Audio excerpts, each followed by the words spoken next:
am I now is that the stories that I tell are so connected to who I am and to the people around me. Try and put a lot of thought into it. So this one, I figured I'd tell a story about my experience at a community college, also known as how I almost got arrested playing the ukulele. The struggle was real. Uh, so when I was graduating high school, I ended up going to Northeast State, and a couple things caught my mind when I was entering college for the first time. The first thing was I wanted a new instrument. I've always been a musician, and essentially I was like, I need something small. I've been a bass player, double bass. I mean, these are huge things to carry around with, and I wanted to play at college, so I needed something small. Ended up getting a little ukulele, and was the perfect one, and just threw that in my backpack and started playing. In between classes, in classes, out of class, whenever I could, start playing. The second thing that was going through my mind was I was really interested in what brought people to me and what brought me to other people. Like, what was that connection going on? Because I was really interested, just why. And so these two things were going on. And eventually, what ended up happening, semester, I had people come up to me, and they would say, "You're the guy." And I'd be like, "What?" It says, "You're the guy that plays ukulele." And I had it in my hand. I'm like, "Nah, man, this isn't me." And they're like, "No. You're the guy that plays every Monday and Wednesday from 10:20 to 10:30 in the Humanities Building under the stairs." Oh, I'm that guy. And I'm thinking to myself when I heard this the first time, I heard this several more iterations, I was like, why are you keeping track? And I said, thank you. For what? It's like, for playing. You make me want to go to class. I feel like I'm in Hawaii. I want to jam with you. This is awesome. Thank you. So I kept getting this reception from people I'd never met. And then I would hear from like my friend group of people that had heard me but didn't know me, and it just became this like sound wave of like my innermost friends to people that kind of know me playing, and it just kept going further and further out to there were people that were like heard the sound but they didn't know where it was coming from, so this reputation started to be created of the ukulele player on campus. And so this kept going on through my community college career. And coming to the end of it, something else happened. Someone would come up to me and they'd say, "Hey man, I covered for you." What? And then they would walk away. And these were people I'd never seen before the entire time. And they'd just come out of the crowd and be like, "Hey man, I covered for you." And I would like chase after them and be like, "What are you talking about? What is going on?" And they would never tell me. It just kept going on. It was the strangest thing. And so on a particular afternoon of a particular history class, I walked out and I saw someone that I kind of knew, and they said, "Hey man, I covered for you." And I got so fed up, I was like, "What are you talking about? What is going on?" And they're like, "The Popo's after you." What? It's like, "Yeah, man, the police came in here and said, is there someone playing a guitar in here?" And the little musician in me, like, cringed. Like, it's not a guitar, it's a ukulele. And he goes, so the associate goes, "No, officer, I haven't seen anyone with a guitar in here." So, I walk back to class and I'm like, I had this like white look on my face because this is not something, police asking for Jacob Kecker is not a thing. And I walk in and they're just like, "What just happened? Like, are you okay?" As if like the police is after me. I'm not really sure. So I was one that talks a lot normally. So I started talking to like all my classes, all my teachers about like this rumor. I don't know if it's true, if they're trying to pull my leg. Eventually, I was like, I need to figure this out. But on a particular afternoon, I was walking by the little kiosk police station in Northeast, and I was on the phone. I was like, "Man, I'm about to leave. There's no one here.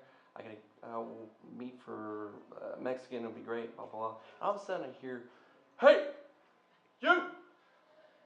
You with the backpack!" And like, there's no one else in the hallway. And I kind of like look to my left, look to my right, and I just keep walking. And like, you! And I'm like, turn around, and there's this big bull-headed dog guy. He says, "Get in here!" I'm like, all right. I walk in, and I hear these words that I've heard time and time again. "You're the guy." I'm like, what? Because still, that's going around in my mind. It's like, you're the guy that plays ukulele. And I have it in my hand. Like, it's not like nah, man, I'm just holding it for a friend. It's like, we know you. I'm like, what? It's like, we have cameras everywhere watching. I was like, okay. I go here. It says, I'm like, what's going on? It's like, well, you have complaints against you. Now, something I didn't know is that if you're supposedly guilty of something, you're not supposed to ask questions. But in my innocent mind, I wasn't guilty of anything, so I started asking questions. I was like, well, are they formal complaints? No. Who's complaining? We don't know. All right.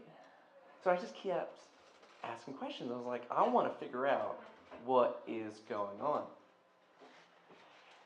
And then all of a sudden, he looks at me and he says, "Quit being such a hard ass." And my like red flags just start going off in my head. I'm like, what? Like, I thought we were just having a nice like conversation.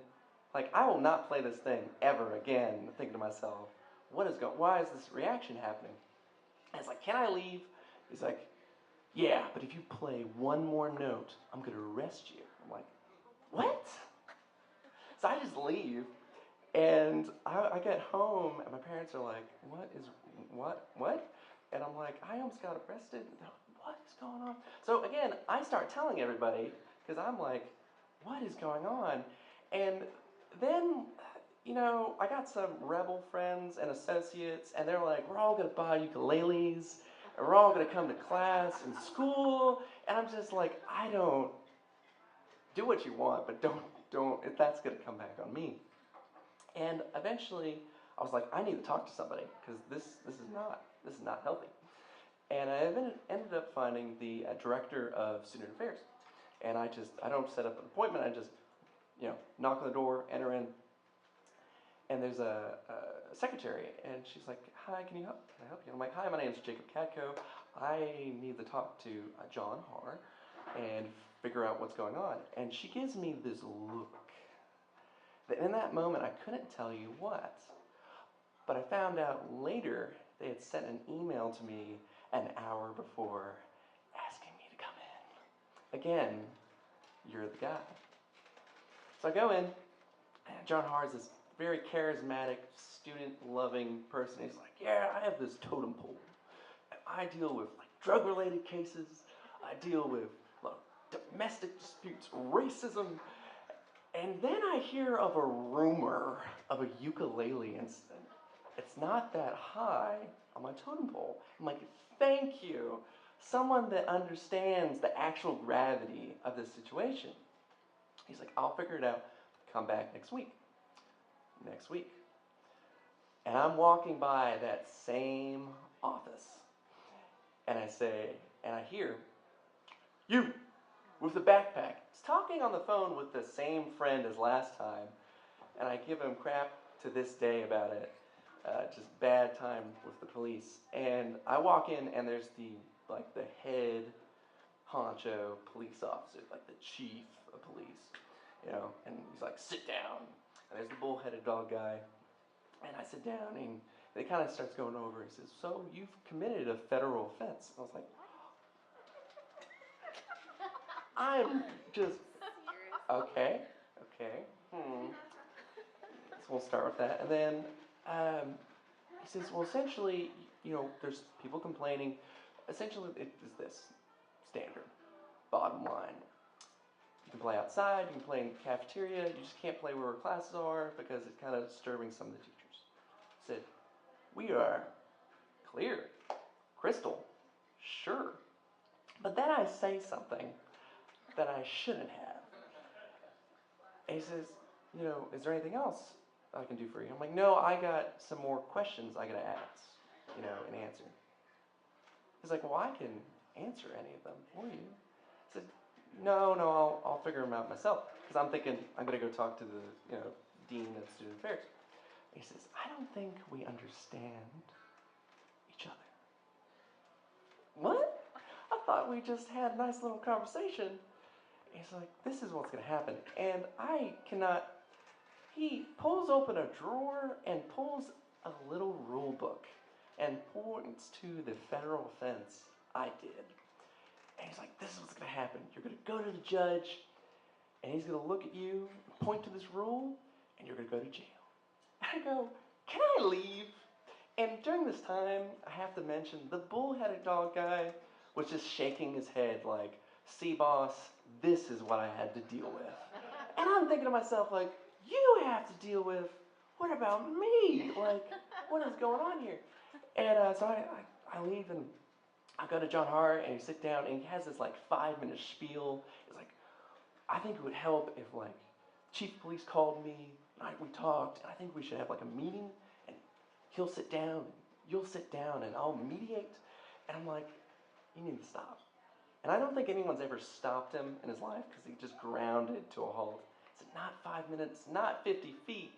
I got stopped again." He's like, "No, they didn't." "Yeah, they did." So the meeting wouldn't help. No, wouldn't. So what ended up happening, I was at my last semester of that. I was just ready to get out.